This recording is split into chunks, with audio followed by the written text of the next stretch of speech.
On to race 7. This is run over the mile. They go around the turn on the classic track, so it's not a straight course, as you know. If you've just joined us, we're on the classic, and 17 to 10 about Defender of Rights. There's been a bit of movement. There was support for Defender of Rights when we recorded the show.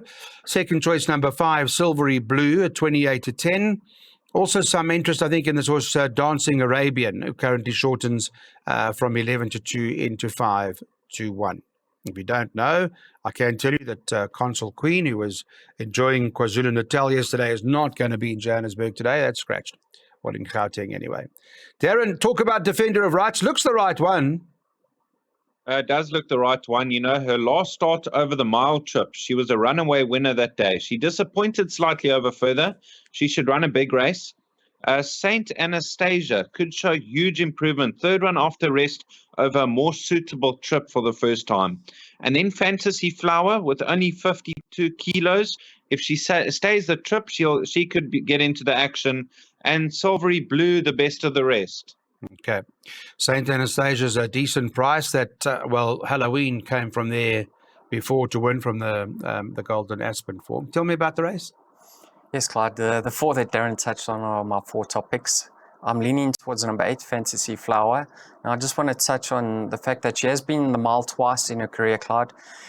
That was off a rating, her first start was off a rating of 75. She got beat 4 lengths. Then off a 70, she got beat 2 lengths. She's now for 56.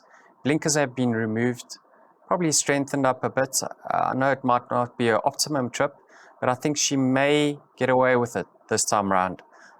Narrow first choice ahead of Defender of Rights. Now, she travels extremely well in her races. She looks very, very dangerous, usually going through the 2 furlongs out, and then she just run pizzas I believe the same at home. She works like a steam train at home, they tell me. So what may prove very wise over here is the drop-in trip.